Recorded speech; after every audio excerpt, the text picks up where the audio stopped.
Good evening, ladies and gentlemen. I'm Anne Vroom. I'm chair of McGill's Friends of the Library. Je suis très heureuse de vous accueillir ce soir ici en si grand nombre à notre conférence Hugh MacLennan de 2018. Nous sommes 450 personnes ici ce soir et il y avait une liste d'attente comme ça. Alors, nous sommes très chanceux. C'est évident que notre conférencière a des supporters nombreux et fidèles. Nous sommes très fiers de présenter cette conférence annuelle en partenariat avec le festival littéraire Metropolis Bleu et cette année avec l'auteur renommé du Québec, Louise Penny. This is the third year of our partnership with Blue Metropolis, the Blue Metropolis Festival, and we are particularly thrilled to have as our guest speaker tonight the critically acclaimed New York Times best-selling author Louise Penny, who has drawn this enormous crowd. Louise promises to enthrall us all with her topic, murder for a living. The Hugh MacLennan Lecture series was founded in 1992 by the Friends of the McGill Library in honor of the great Canadian Governor-General's award-winning novelist and McGill English professor, Hugh MacLennan. We would like to acknowledge the generous sponsorship for this lecture series of Donald Walcott. Please stand for us.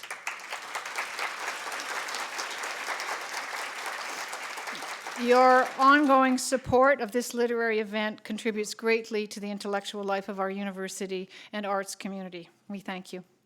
The Friends of the Library are a volunteer group of advocates who work to nurture community interest in the rich resources and services of McGill's library through public lectures and fundraising activities. We are currently supporting McGill's Fiat Lux Library project to renovate and reimagine the Redpath MacLennan Library complex into a technologically relevant learning center with spaces and services appropriate to meet the evolving needs of our 21st century users. Why not join us in this exciting project by becoming a friend of the library if you aren't already?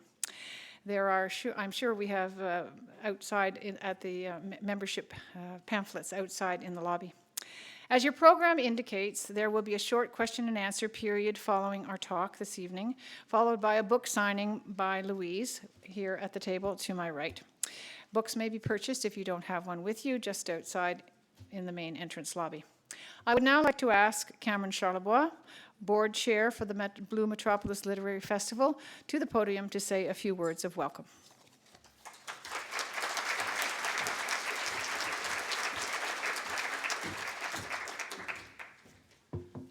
Thank you, Anne. Merci, Anne. Bonsoir tout le monde. Oui, président du conseil de la Fondation Metropolis Bleu. Puis, c'est un grand plaisir de vous voir ici ce soir et de lancer l'ouverture douce du festival littéraire Metropolis Bleu, sa 20e édition. So this is it's a soft launch, if you will, of the 20th Blue Metropolis Festival. Words of welcome from Blue Metropolis, from my colleague William Saint-Hilaire, who's the CEO, and myself, who is chair of the board. Few words on Blue Met. You know, we're known as a festival. You hear us on the radio with Michael Enright, with Eleanor Wachtel, and many others. But in addition, Blue Metropolis is a foundation that seeks to do good in the world quite beyond what we achieve in the festival. The festival has many good events like Roots, the Roots Project and so on. But throughout the rest of the year, we have projects, we have programs that work on homophobia, on inclusion, on social inclusion generally, anti-bullying, and so on. So it's a broader enterprise than the festival, but the festival is our flagship, and that's going to be starting, as I say, tonight's the kind of soft launch, and it's going to be starting next week in full force. I really want to recognize the partnership we have with the Friends of the Library, Anne and Cecil and Janet, who we miss. It's been a fantastic partnership and has been blossoming over the past couple of years, and it's really fun tonight that we are here with Louise, because I've got a little bit of a story. I knew Louise before I was ever involved in literature, and I think even before you were involved in literature. It was shortly after your time at CBC when you were thinking of getting into literature, and you were with Michael Whitehead, and we're doing a massive renovation project on Whitehead Street in Dorval. Am I right? And ran into a few problems with a contractor, so they found me to help them with that because I was in the real estate business at the time. And so it was all going fairly well until I got a call one morning from Louise and said, the whole place has burned down. And that was the end of the cottage on Whitehead. And then Louise and Michael became residents of the Eastern Townships shortly after that, because they said, maybe we're not going to rebuild this thing. Maybe we're going to go live happily ever after in the Eastern Townships. But I wanted to show this because after that, I worked with Louise and Michael to resolve the insurance claim on the house, and we developed a friendship at that time. And at the end of it, as you moved away, this was salvaged from the house. It's a sugar mold, a wood sugar mold that they gave me as a gift for the work we did together. And it was really, really touching, and I've kept it since then, Louise, and I want to share it with everybody. It was a fantastic gesture. So I know you on another level than your books, which I've read many of, and Catherine and I have stayed at Hovey Manor not that long ago for a couple of times, so it's really fantastic to have you here. So thank you all very much for being here, and thanks again to the Friends of the Library for this wonderful partnership, and enjoy the evening. Thank you.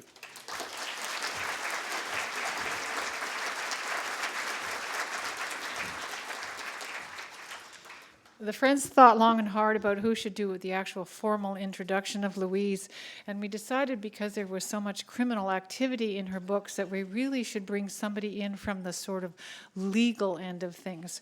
So without further ado, I now invite our Dean of the Faculty of Law, Robert Leckie, to introduce Louise.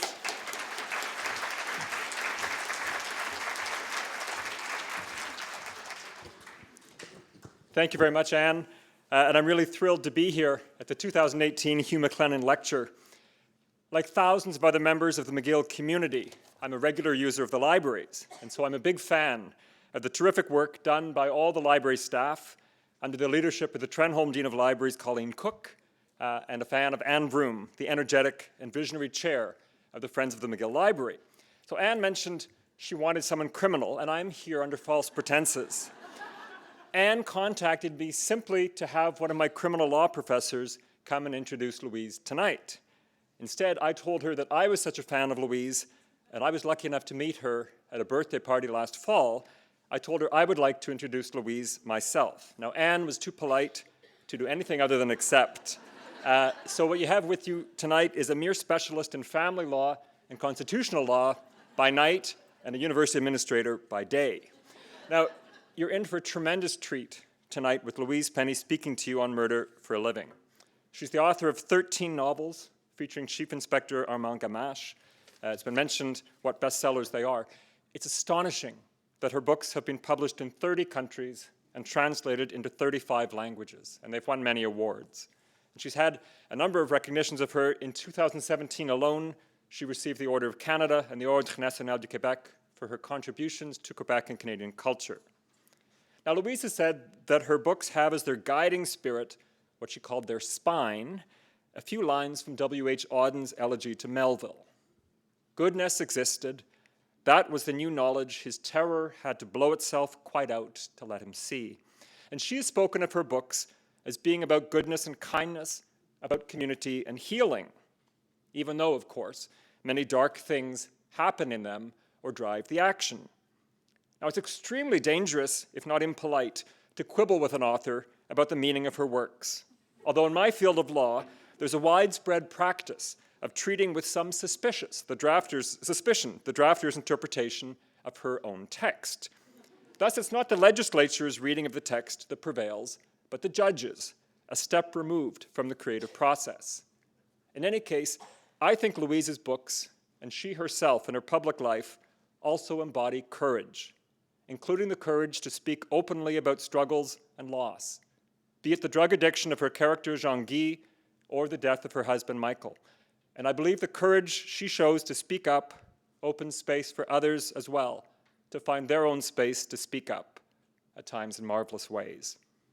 And of course, another remarkable feature of her novels, as many of you will know, is their indomitable, richly textured female characters, be it Myrna, Clara, Reine-Marie, or Ruth. In any case, it's time for me to close and to wish you the best of evenings in the company of Louise Penny.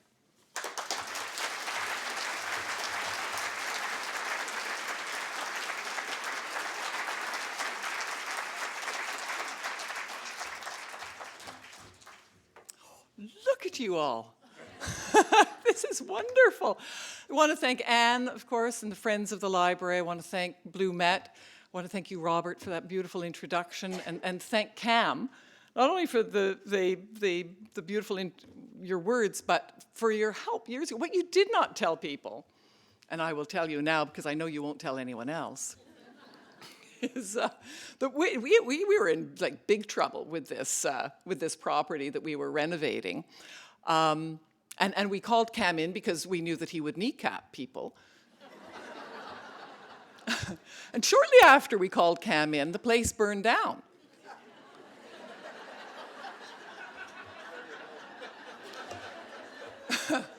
So actually, the insurance people, it was so fortuitous that this place burned down that they actually thought that we had done it. So they started an arson investigation. I'm thinking, no, for heaven's sake. Some of you here know Michael, or knew Michael, my husband. And, you have to just, it's like saying that Winnie the Pooh burned something down. It just isn't gonna, me, maybe. Cam, absolutely. But you did, you helped us hugely, and I'm deeply, forever grateful. And honestly, had that not happened, it's funny the way things are, and I might talk about this a little bit later, the confluence of events that have to come together for something to happen. But had that place not burned down, we would not have moved into the Eastern Townships, and I'm convinced that these books certainly would not take the form that they are right now. So something that initially appeared to be the very worst thing. I remember going out to the fire, and it was in the middle of winter, and the place was still in flames, but those heroic firefighters were trying to put out the flames, and so it was, and I describe it actually in the second book, where a place burns down in the middle of winter, and this really otherworldly, almost mystical fire and ice at the same time, that everything was covered in ice, but there were flames coming out of it. It was the most extraordinary thing I'd seen. So that's really how, sort of the beginning of how these books came about. But I do also want to say that it's just incredible for me to be standing here in front of 450 people. When I met someone earlier today who works at Chapters. And I said, no, and he had met me, and I asked, well, when did we meet? And he said, oh, just shortly after Still Life came out. And I remember that event. Do you know why I remember that event? Because he was the only one there. Oh, yeah. I cannot begin to tell you.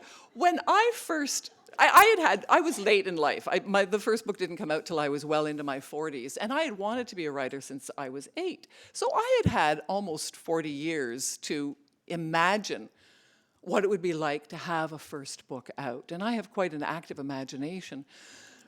And first of all, of course, it was necessary to write the book, which I will get into later, how that came about. But once written, I would lie in the bathtub and I would practice my interview with Oprah. We would, of course, become best friends, and she would fly me to her estates in her private jet, and then I would have to unfriend her on Facebook because she's getting a little cloying. But it would start with this interview, and I thought everything would be, oh, good question, Oprah.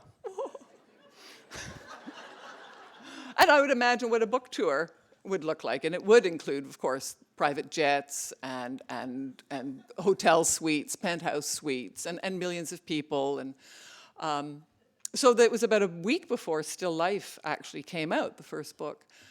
And I still hadn't heard from the publisher. And I thought, well, he's probably busy setting up this amazing tour. So I called him up, and I said, Mr. Martin, I'm ready for my tour. And he said, who is this? And I said, well, it's Louise Penny. And he said, well, it's your first book, nobody is going to come out to see you. Nobody, it's a debut, they don't even know who you are. And I thought, now that doesn't sound right. That just can't be true. So I hung up the phone, and I said to Michael, do you know what we need to do is we need to take the entire advance for Still Life, and with it, we will buy lunch. And over that lunch, we will discuss sending me on tour. And God bless him, he said, yeah, that sounds like a good idea. So we went off to McDonald's and we organized this tour. We went all over North. Anyone who would have us, we went to. And the publisher was right. I heard the word, if nobody showed up, it was humiliating, but it was a private humiliation. There was no witnesses. And we could almost pretend it didn't happen. You know, like if a tree falls in the wood, if an author speaks to nobody, it doesn't happen. And we can go out for dinner afterward and say, well, thank God, this is all part of the long-range plan. Who wants readers at a book tour anyway? The worst that happens is when one person shows up. Right? Sitting right where Dawn is. Always takes the front row. And they don't know that they're alone, right? You can see the moment when they do figure it out. But it's too late now, because I'm up here. They're sitting there. We're staring at each other. And frankly, we both wish that they would just die. So that was not just the first book. The second book was like that, too. It was a slow grind, slow, hard grind. And I did not, as I said, I had thought that it would be right out of the gate. But it wasn't. It took a long time for it to happen. And I know that there's a wonderful quote from Lester Mike Pearson's wife, who was herself quite a character.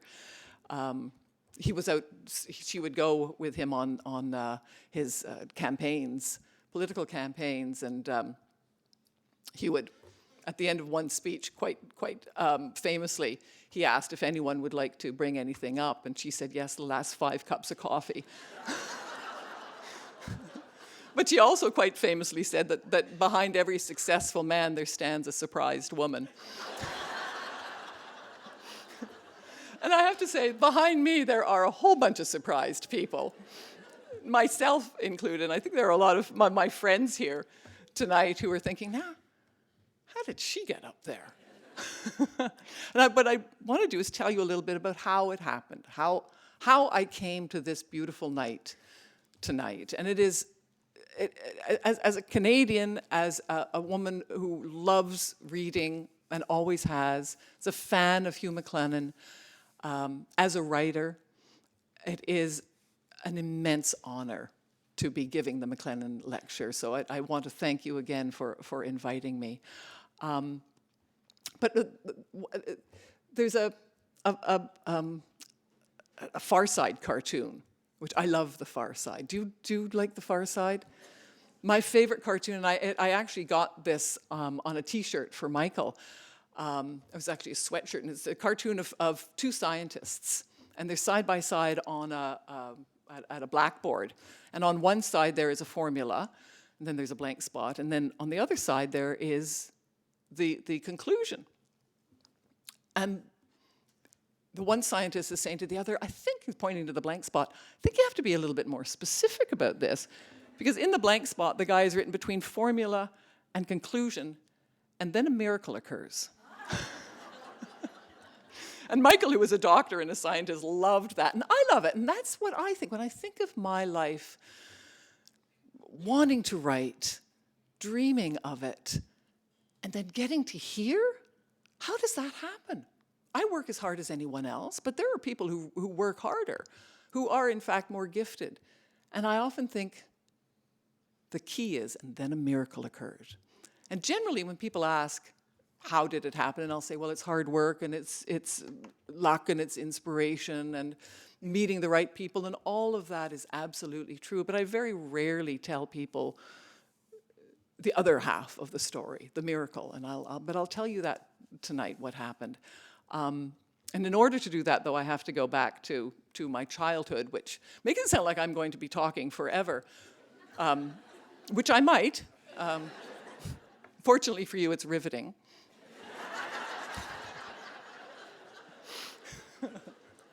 As I said, I wanted to be a writer since the age of 8, and I could still feel the bedspread underneath me when I was reading Charlotte's Web. And I was a very fearful child. I was afraid of everything. I was afraid of heights. I was afraid of holes. I was afraid of the sunshine, of the nighttime. I was really afraid of other children. And the only place I ever wanted to be was in my bedroom reading. And I have to say that it's still my favorite place and my favorite thing to do. Michael used to call me a horizontalist. I'd spend most of my day trying to get my feet horizontal, preferably on bed with a book. So I was in the bedroom reading, of course, and I was reading Charlotte's Web. The thing that I was most afraid of in the world, my cardinal fear, were spiders. I don't think I'm alone in that, certainly not unusual for a child. It's possible I was also a fairly slow child because I was about halfway through Charlotte's Web before I think it actually sunk in that Charlotte was a spider. Now, to be fair to my 8-year-old self, I'm thinking I may be not quite that thick. But I think what happened in that moment, and it was a seminal moment for me, was that I realized that I loved Charlotte. And I didn't want anything bad to happen to her. And for a child whose entire day was prescribed by the least fearful thing to do, in that instant, my main fear was lifted. And for me, that was a miracle. That was the first recorded miracle in my life of what I now see as actually many. And I understood that it was because of the power of storytelling. It was the power of the word. And from that moment on, I think I always would have been a lifelong dedicated reader because of what books, what stories can bring to our lives, the richness they bring to our lives, far beyond the story itself. But if reading was that powerful, can you imagine how powerful writing would be? So I wanted to be a writer from that moment on.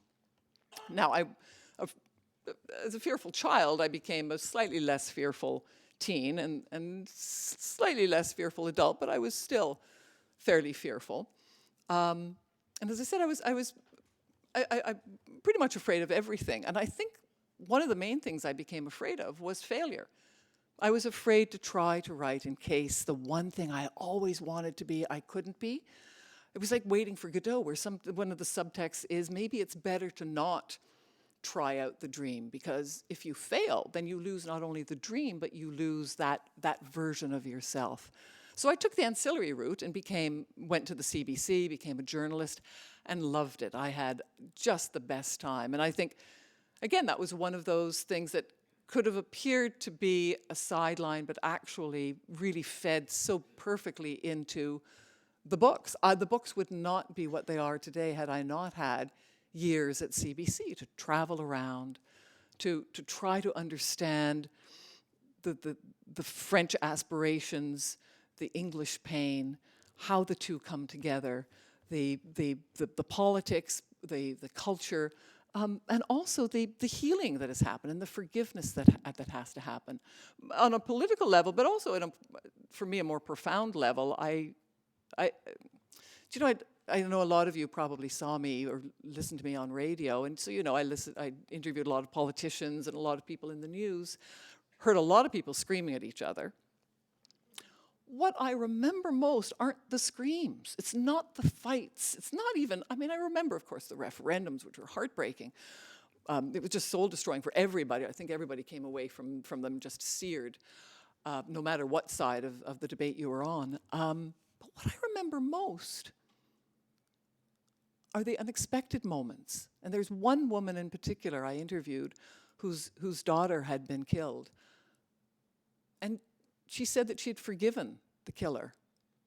And I remember to this day looking at her and being so in awe that I couldn't think of the next thing.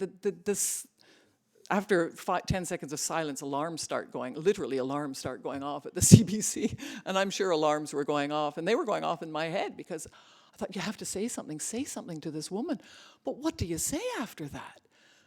And to this day, and that's why so much of my books they're about murder, but they are about forgiveness and the power of forgiveness. And I know that it's possible not because I myself feel that I could do it, but because I've witnessed it firsthand. And that's what I strive for in the books. But I became, as I say, a journalist. And I I started drinking. I don't know why I hesitate. I mean, you talked about this before, and it is something that I feel important to talk about, and especially in terms of how I got here, and why the themes of the books are so important to me. But I became so afraid and so isolated that the only way out for me, and the only way I felt natural and normal, was to drink. It was my solution to the problems. And I know what you're thinking. You're thinking, so she had this huge problem and she found a solution. How smart is she? Turned out not so smart. So I drank myself to the point where I was so isolated and so lonely, but I couldn't show anyone that. I had to keep up the veneer of success, that I had a great job, I have a house that I own, I have lots of fictional friends that I make up. Not the friends in the books, this was way before that. And so I created this false life, this veneer, and inside, the shinier the veneer, the harder it was, the higher it was, the more success I projected, the hollower I became, until finally, I couldn't stand myself anymore, and I thought I was going to kill myself. I not only thought I was going to kill myself, I was 35, and I could not imagine living another 35 years the way I was. It was loneliness that brought me to my knees. And I knew something had to change. And this was a next miracle in my life, was that instead of being the willful person I had been all my life, making up my own decisions, which had brought me to the brink of self-loathing, I reached out and asked for help. That has been a key in my life, is not to be afraid to ask for help. I asked for help, and help was there in the form of a 12-step program. And I went from that first meeting of AA, I went from, in a church basement not far from here, and this was 23 years ago, I went from wanting to die and unable to stop drinking to wanting to live in one meeting, in 1 hour. And from that moment on, I have not had another drink. It's been a process, of course. Thank you.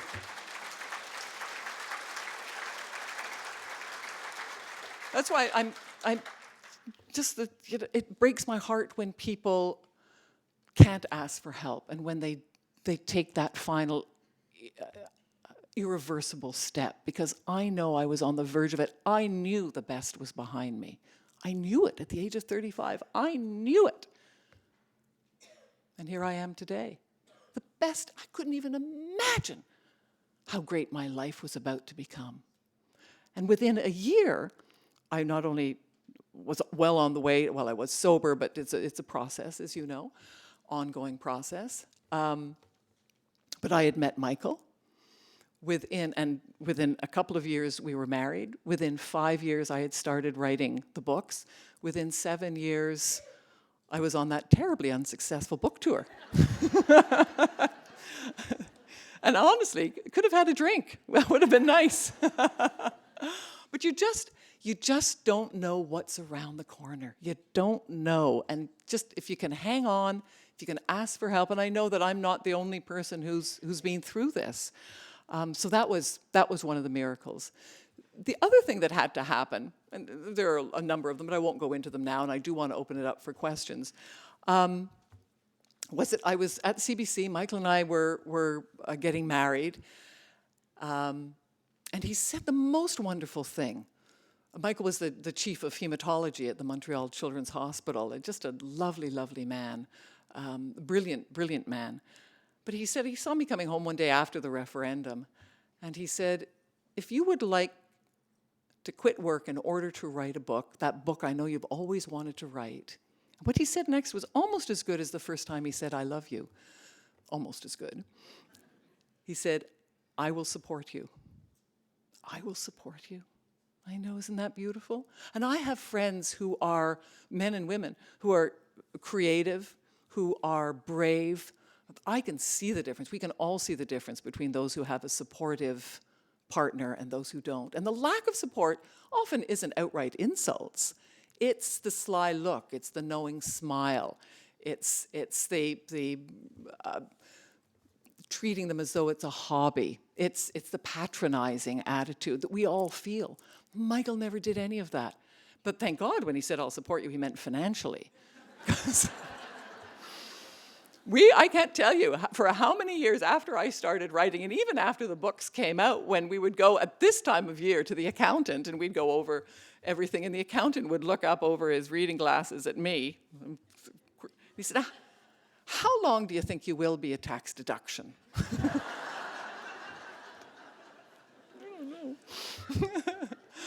know. So Michael did, and that was huge for me. And then I suffered 5 years of writer's block. So the poor man, right? I quit work, and I may have even told people at the CBC on air that I was quitting work, not just to write a book, but to write the best book ever,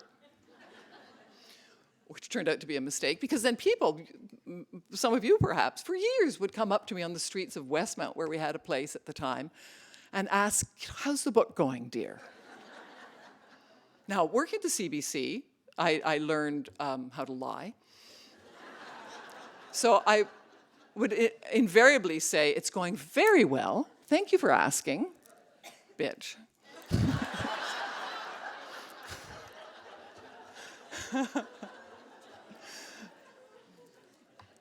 What really had to happen, there were a few things that had to happen to break that. And again, I see them all as miraculous. You may not, I don't care. We moved out into the country. I think that was necessary, to be honest. I don't know why, but I don't think I could have done it in Montreal. We moved into the Eastern Townships. Again, just by great good fortune, we found a place and a community that welcomed us. It felt like they had always kept a seat at the table for us.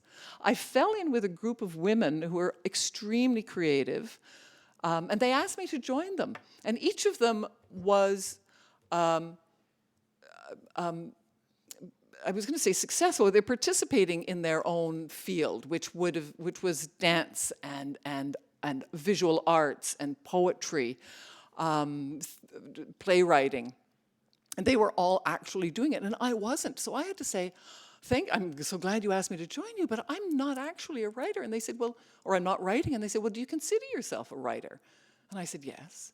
And they said, well, nobody else gets to define you. You say you're a writer, you're a writer. You're welcome at the table. They were so generous, and I got to see. We would sit around and they would talk about their process, wouldn't ask for advice necessarily, though sometimes they did. Advice was never offered. We just listened to each other, and I got to listen to how they got to where they needed to be, how they created, the challenges they had, because I thought that you had to start writing and every word had to be perfect. It had to be not only right from the beginning, but perfect from the beginning, which was paralyzing. And I saw that each of them, it was a process, and that they would try something and it would fail, and they'd go down that road and try another road and try another road until it felt right. And then I was invited to their art shows and their vernissages and their dance recitals and their music concerts. And I saw huge successes, but I also saw things that really, by any standards, probably did not work. But you know what? They still got up out of bed, put their clothes on, walked down Main Street, magnificent. We all want to be successful, of course. But what I learned from them, that whatever happened the night before, whatever the judgment of others was, it did not affect them. That the trying and not succeeding wasn't going to kill them, the not trying would. And that's where I was. I wasn't even trying. And I understood then that I had to at least try, and that the idea of failure would be in someone else's eyes, not mine. The last thing that had to happen was that, again, sitting on the bed, preparing to become the horizontalist, I looked at the bedside table, and this is so embarrassing, because it's so obvious, it's so self-evident. I looked at the bedside table, and like most of you, I suspect, my to-be-read list is small c Catholic. It is fiction, it's nonfiction, it's speculative fiction, it's literary fiction, but very well represented was crime fiction. And I got it at that instant, that aha moment of, that's what I should be writing. The other thing I understood in that moment was that the judgment of others, my fear of the judgment of others, it wasn't even so much the fear of failure, it was the fear of not succeeding. That I needed that applause from others, and that's why I needed to write the best book ever. And that's what was paralyzing me. I needed to write a book that my mother would love, that my brothers would finally think I wasn't a complete moron, that the professors would applaud, that my former colleagues, even better, would be jealous of, that the woman who voices the GPS would be recalculating. But it was always someone else had to give me, it was approval that I yearned for all of my life. I hadn't realized, I hadn't put it all together until I was, as I said, well into my 40s. But then I got it. All I needed to do was write a book for me, not for anyone else. A book I would read. That's it. The contract with my 8-year-old self wasn't that the book be brilliant, not even that the book be any good, not even that the book be published, just that it be finished. And then, if it wasn't published, I would have some disappointments, but I would have no regrets. And that was the last thing that had to fall into place. And I went right down to the kitchen table, and I drew a map of 3 Pines, and I still have it, it's in my study.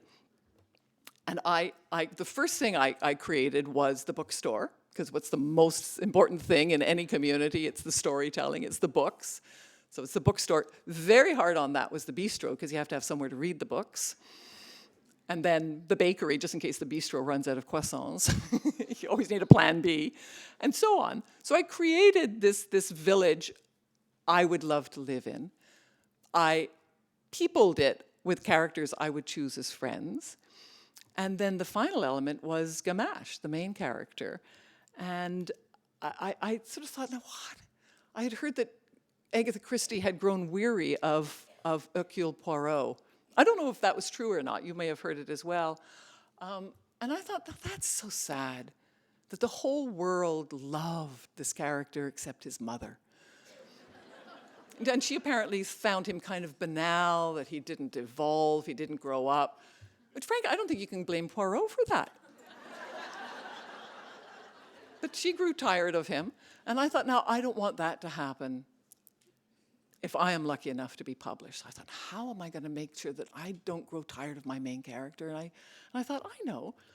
I will create a character I would marry. And I thought, I've started writing the books, and I'm feeling very proud of myself, very good about myself. And I went down to breakfast one day. Michael was there, and he was talking about world peace or something. And I thought, damn, I didn't create this man, I transcribed him. Michael was Gamache. The books, as I say, they're about many, many things. Least among them is murder.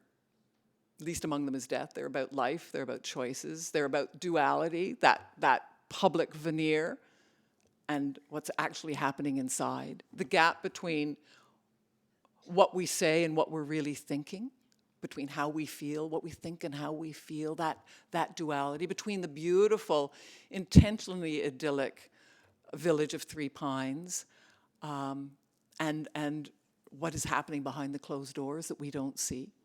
Between we think we know what someone is thinking when in fact we actually don't, and it is such folly to believe that we do.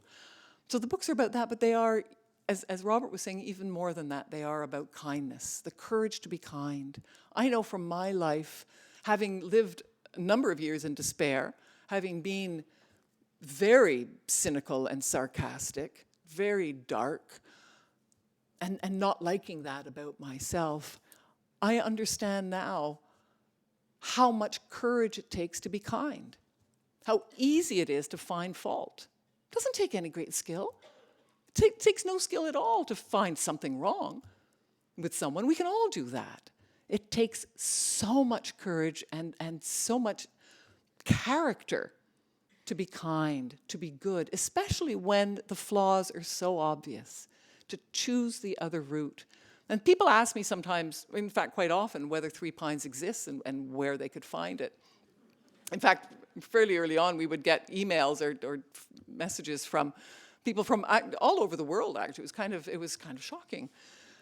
And they'd say, we're coming to Quebec and we'd like to stay in Three Pines. Could you tell, give us the coordinates? So I'd say to Michael, you know what, we're going to have to open up a B&B, and one of us is going to be Olivier and one's going to be Gabri, so you get to choose. But what I do tell people is, and I know people, this isn't what they want to hear, it's that Three Pines exists in ways that I think are much more meaningful than a physical place. That I think of and I genuinely do think of Three Pines. Three Pines is an allegory. Three Pines is a state of mind. Three Pines exists for me when I choose to be kind, when I choose to be decent, when I choose a path of integrity, and I don't always, but I know when I am beyond the pale. I know when I've left the village in my heart, and I can always find my way back. And so I carry Three Pines with me no matter where I am, whether I am in the townships, whether I'm in Barcelona or New York or anywhere. And when I am feeling down and I'm feeling sad and I'm feeling empty and lonely, I can visit Three Pines because I can do some good. I can do something decent for someone else, and then I can get back there. And it's an amazing thing to create this entity for one reason, and then to have a whole other unexpected reason take over. And when Michael was diagnosed with dementia a few years ago, and then it got worse, and we sold the main house and moved into Knowlton, into a condo where everything was on one level, because by then he was in a wheelchair and he really wasn't able to communicate very well. And I promised him I would keep him at home, which we were very lucky to be able to do, and most people can't do that. I don't know how some people do it. I'm in awe of caregivers. But I was lucky to be surrounded by loving neighbors and friends and have the financial support, the financial wherewithal to be able to do it. But I was afraid that I wouldn't be able to write anymore because I would be exhausted and overwhelmed, and because Michael was Gamache. But I found that instead of losing Gamache, I found a whole other aspect to him. So I would get up in the morning, I'd look after Michael, and then I would lean down and I'd tell him I loved him, and I'd tell him how brave he is and what a fine husband he is, all those, and how much he's loved. And then I would go down the hallway and I would start writing, and I would get back into Three Pines where goodness exists and where my terror could blow itself quite out, and it did. And I'm so grateful to Michael. I am so grateful to the universe for all of these gifts. I am grateful to be standing here today in front of more than one person. And to be giving the Hugh MacLennan Lecture, to be talking to all of you tonight. I'll tell you, I wish my 8-year-old self, I wish my 12-year-old self, wish my 35-year-old self could have known this. But of course, had they, then I probably wouldn't be here today. So I want to thank you profoundly for this evening, and I'd like to open it up now for questions, if any of you have questions.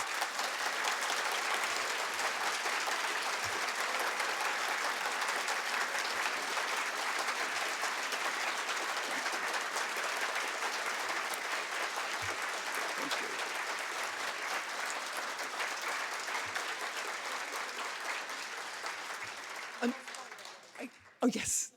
So we have a microphone over there. Do we have another one over there? Yes. And the only thing I would ask, or a couple of things, is some people tend to make statements rather than ask questions. Now, if your statement is how wonderful I am, that's fine. But anything other than that, refrain. And if you ask, or when you ask a question, if you could try not to have any spoilers. why did so-and-so, was the killer, so on. And some people ask those, not realizing what they're doing, so because we'd have to close the door and kill you, of course. And I know how. Sadly, clearly, I have no idea how to get away with it, since they're always caught. Why don't I come over here, and then I'll do you. So, Hi. You have a spectacular relationship with Berlocq Books and Danny and Lucy. I'm wondering, could you just talk a little bit about the evolution from when really nobody knew you to what it is now, which is amazing? Yeah, Berlocq Books is the local bookstore in Knowlton, and they hosted the first event for me, where again, it was family and friends, and clearly that was all. But they kept at it, and they kept at it, and they have been supportive all the way along. They are remarkable people. They are really the heart, the hub of that community. And they're a young family. They did this while raising 3 sons as well. And now the boys come out, and I knew them when they were born, and now the boys come out and they help lug the books and whatnot. But, bricks and mortar stores, we have to, like Paragraph, we have to support those bricks and mortar stores. It's vital. Thank you. Yes. Hi, my name is Melissa Yee. Thank you so much for coming. Thank you. I have a big question, which is the miracle. Yes. I need the middle blackboard. How did you get from your 1 to 2 people coming, or 0 people coming to your event, to 450 people? Well, I sort of hope I answered that in the talk. Did I? It was a series of miracles. It wasn't just one big one. It was being able to ask for help. It was getting sober. It was meeting Michael and falling in love. It was having Michael say that he would support me. It was meeting this group of women who, had I not met, they called the Les Girls, and we got together once a month, and had I not met them, I don't think I would have found the courage to start writing, to understand that it's not about failure, it's about the trying that matters. I think that was the miracle. Okay, but if I could just ask, that's how you got to your first Through book. the writing, right. Right, but then book How did 1, I get 2, 3. so successful? Yes. Well, because I'm very good.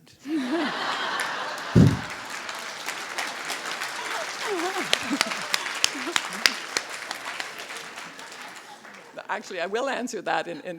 There was another kind of miracle, actually, that did happen. And there's because chug along and work, and there was a growth. But it was not huge. But we were getting there little by little. The books were much bigger in the States than they ever were in Canada. They were on the New York Times bestseller list before they even made the Globe and Mail list. But it was working away at it. And then the 5th book, which is The Brutal Telling, was chosen by Barnes & Noble, the biggest chain in the United States, to be their Barnes & Noble recommends for that season. And I remember getting that phone call. You can remember some things where you were that moment. And I remember getting that phone call. I was in Montreal at the apartment. We kept an apartment here for a long time, getting the phone call from the publisher to say they chose you. And I knew it was down to 3 books, and that they would choose mine seemed unlikely because I was Canadian, wasn't hugely successful yet, so on. But they chose The Brutal Telling, and that made all the difference. It didn't explode. I mean, I didn't sell 1 million right off the bat, but it lifted it to a whole other level, and it got a recognition that it wouldn't normally have had. So that was that miracle. Yes. I was wondering if you had a plan for how many books there might be. No, what I don't plan to do is stop writing. So I think we'll leave that up to the universe as well. As I said, after Michael died, I planned to take a year off because I thought I just can't anymore. I just need to regroup. I need to take a deep breath in. I need to reconnect with my friends. I was exhausted. And I was sad about Gamache, and I thought maybe I had lost him. And so I took a couple of months off, and I told the publisher there wouldn't be a book this particular year. And then I realized after a few months that I love writing. And I love Three Pines, and I love the characters. And that Michael might be gone, but in Gamache he is eternal. He is immortal. So I get to visit with Michael every day when I write. So that's how a book this year ended up coming out, and there'll be a book next year and next year, God willing. It's my neighbor, Well, Louise. I have a statement, which I hope you'll allow. I've read all your books, and I think they're wonderful, and I'm so glad to hear you're going to keep writing. But there are things that surprise me about your books. You know how the main characters you expect will always be there, will always do the right thing, and then you do have main characters that become the bad guy. Yeah. Or they get murdered. I mean, have you Right. ever regretted murdering anyone? No, I have no conscience at all. No. But it's an interesting question because some series books authors, Janet Ivanovich, for instance, and some others kill off main characters, Elizabeth George, and the readership just never really quite recovers from that. And I think what they're trying to do, and I'm very aware of this as well, is that when you're writing a series and you're writing essentially the same characters in pretty much the same location all the time, you don't want to be writing the same book over and over again by mistake. You don't want to fall into it becoming rote and predictable. So what you do is you start evolving the characters, and that's why for me it's really important that the themes be different in every book, and that people understand that no character is sacrosanct. Anything could happen except to the duck. But just because that's life, isn't it? And that's why the books aren't, they're not funny. They're not there are elements of humor. There are elements of police procedural. There are elements of traditional, like Agatha Christie. There's poetry. There are, I hope, literary elements to it, because that's what our life is. I remember being at my mother's funeral and laughing, not because it was a humor, but because something had struck me as funny. And that's life. From moment to moment. With Michael, we laughed so much, and then cry, and then laugh again, and then count our blessings. And that's what a normal life is like. And that's what I hope I try to bring to the books, is that these people and their lives are believable, and their reactions are believable. Yes. Hi, thank you so much for doing this. My question is, you said you did a lot of reading when you were young, and you were a CBC journalist, so you've had a lot of contacts. If somebody wanted to write but hadn't had all that background, what would you say to them? Well, it depends on what stage of the writing. I would say, again, just write a book that you yourself would read. That's what I would say to them. Don't worry about being published.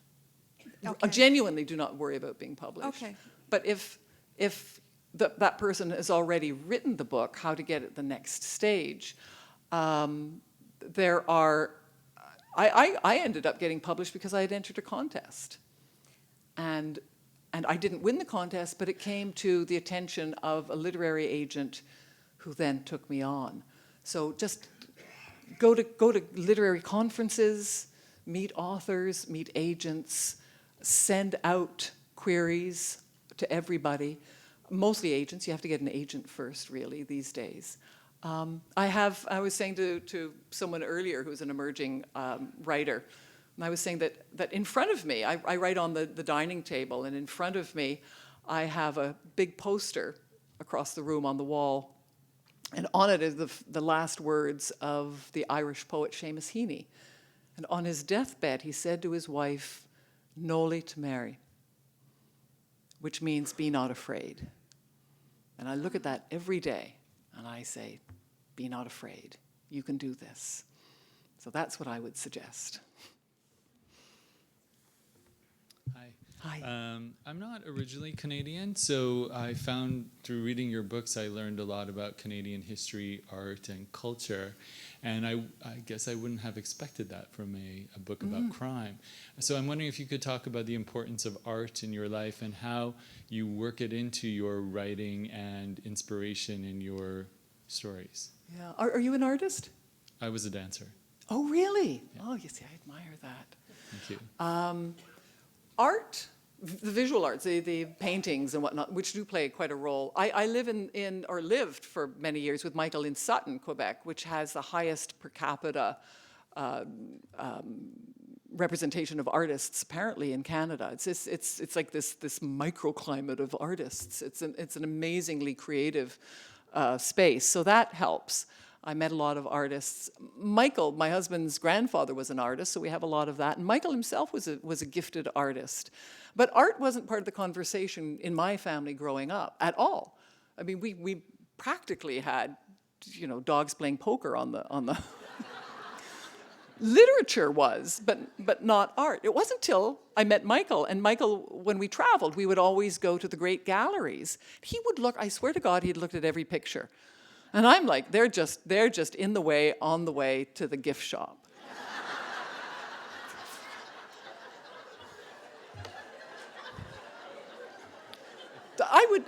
And he would explain to me why it was so great, and I would listen, I would try, God knows I tried, and I just couldn't get there. It would never mean as much to me as it meant to Michael. Then one day, I was stepping back, waiting for him to finish looking at the 100th picture, and you have one of those aha moments again, where I realized that for me, the art wasn't, and the masterpiece wasn't what was on the wall, it was watching Michael, appreciating it. And if you notice in the books, I rarely really describe the art in great detail, just sort of in broad strokes, and let the readers fill in the rest of it, the details. But what I talk about are the emotional reactions of people to the books, or to the art, because that's what I understand, and that's what I got from Michael. The other thing that happened in my own life was, oddly enough for this family where art was not part of the conversation, after my father left my mother, and we went from being pretty affluent to nothing, and my mother had to go out to work. And we had no money, we had nothing. We would eat peanut butter sandwiches, and she came home with the first paycheck, and we thought, oh, meat on the table tonight. And she said, no, come on, I'm going to take you somewhere. And we thought, restaurant, dinner, great, burgers. We got on the bus, and we went down, and we went the same route she walked to work every day. She passed an art gallery. And with this, she took her first check, she took us, and we went into the gallery, and with it, she bought a work of art. The work of art she passed every day on her way to work. And she said, now you must remember that there is a place of beauty in your life, and you need to value that. And after she died, and we all got to choose one thing, it was the one thing I chose of Mom's, and I still have it, that piece of art. That was a long answer. I dare someone to ask another question. Yes. Before I ask my question, your comment about winning a contest reminded me about something about 50 years ago. I too entered a contest from a comic book where if you drew Pinky the dog, you could go to art school. So I'm sure there are others who drew Pinky the dog. And did you try?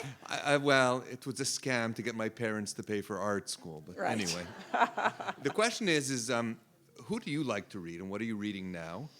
And are there mystery writers that you do read, or you don't read other mystery writers? The only sadness in a career that has far outstripped anything I had a right to expect is that I can no longer read my contemporaries, because I'm afraid of having it influence what I'm writing. And I'm not sure if that's even legitimate anymore. I think it was at the beginning, but I just don't want to run that risk. So I don't. I read some of my friends. If they ask me to read their books and with a view to endorsing them, I will. But I don't voluntarily read. The other reason I don't really read them anymore is that it's a bit like work for me now. In that when I'm reading something that's really good, I'm trying to figure out why it's really good. If it's not working, I try to figure out. And I like to read for relaxation and for pleasure. So right now I'm reading. Well, some I would recommend. I love Anne Cleeve's for instance. Her Vera series and her Shetland series, brilliant. And she's also a good friend. Lisa Scottolini is a genius. Peter Robinson, of course. He's great. Yeah. I'm now reading an Australian writer, nonfiction, Helen Gardner, Joe Sink's or Cinque's Consolation. It's about a murder trial that happened. It's nonfiction, though. Thank you. You spoke eloquently about living, but you really didn't say anything about murder. And I'm just wondering if you could say your thoughts on the subject and the various forms it can take, metaphorically or otherwise. Yes, yes. Well, there is character assassination that we've all been seeing recently. And that is so easy to do. It is so easy to do, isn't it? To undermine someone else with just a word. I think my thoughts on murder are probably similar to yours, that it is a line that can never be uncrossed. That there are many, many things in our lives we can undo by making a profound and sincere amend. You can never make an amend for murder. What interests me isn't the act itself, but how a human being gets to that stage where killing someone is the answer.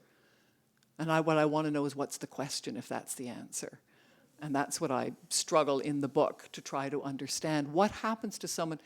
Gamache believes, and probably not coincidentally, so do I, that murder is about, unless it's someone just off the cuff and just loses it, it's about an emotion that has gone rancid, that something has hurt someone so badly that it is turned rotten inside them, that eaten them out, inside out, and become almost inhuman, and that's led to murder. So those are my thoughts. But can you foresee a situation ever where it's justified? Yeah, I can. I think we all can, where I don't know that others would agree that it would be justified. I think most people who kill think they're justified in doing it. But yes, I could see the circumstances under which I would commit murder. Thank you. Can we take one more? Yes. Hi, I love Three Pines and I find it marvelous, but one of my favorite books, if not the favorite, was Bury Your Dead, that was set in Quebec City and the Anglophone community there, partly because some of my family came from Quebec City. So can you talk a little bit about what was the inspiration behind setting that book in Quebec City? Great. I won't talk very long because we are going a little long, but I worked in Quebec City for many years, loved Quebec City, had been invited back to do an interview, and I think I was writing the third or fourth book at that stage, and I think I had forgotten how spectacular the city was. And it was at Carnival that Michael and I went back for this interview just for a day or so, and I thought, I have to set a book here. One of the great joys of writing and having an international audience is that these books have become love letters to where I live, to the smaller community of the Eastern Townships and to my friends, but to Quebec, where I have found a home. I could live anywhere. I choose to live in Quebec. I'm an Anglo from outside of Quebec, but I choose to live here because I found a home here. So I love being able to transmit my passion for this place to others around the world. And we're better than Quebec City, which is such richness. But when I was trying to figure out what to do, when I was there as a journalist, there was, I don't know if any of you remember the archaeologist, René Lévesque? No, not the premier, which was very confusing. Because there was the premier, of course, René Lévesque, and at the same time, there was this kind of goofy archaeologist, amateur archaeologist, he was monomaniacal in his passion for wanting to find Champlain, because we don't know where Champlain is buried, which seems incredible. When I tell that to Americans, like, what do you mean you don't know? You've lost the founder. How can you lose the founder? I mean, they know where everybody's buried, except Jimmy Hoffa. So they're completely baffled by that. But I thought that's a great story. So that informed the main plot for Bury Your Dead. So thank you so much for coming out.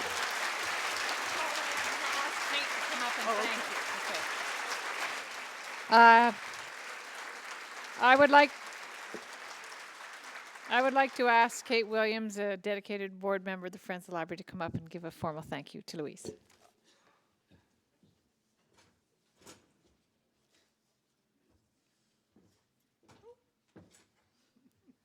What a wonderful talk.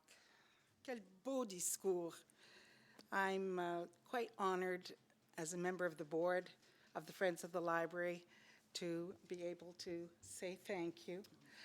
And I have a confession to make. I am on a clandestine mission, which I haven't told the library about.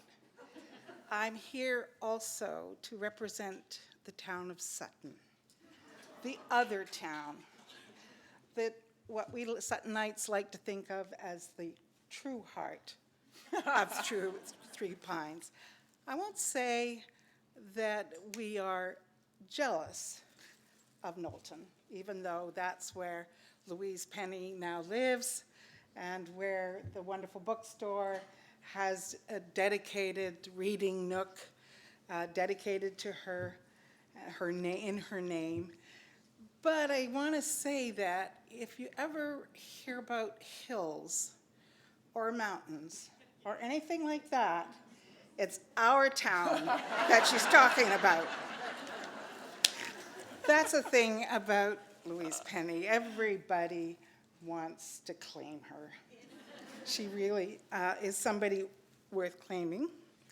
And tonight, she's transcended the specific geography of time and place and character, and she has invited us into this world that she, by talking about her background and shedding light on your personal experiences, have really brought us all together into one, as you say, healing and one community.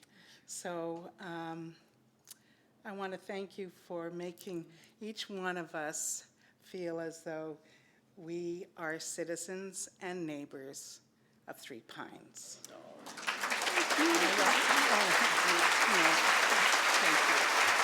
Oh, and this is for you. This is for me. I don't know what it is.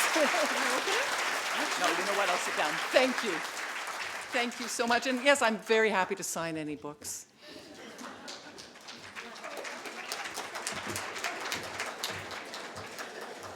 Thank you very, very much, Louise. Thank you all for coming. I hope you've enjoyed the evening from the Friends of the Library. I encourage you to join so that you'll be first to hear about anything we have coming up. I will tell you that our next lecture will be this coming September, where we have McGill Principal Emeritus Bernard Shapiro coming to talk on campus on the topic of freedom of speech on university campuses. It promises to be a riveting evening.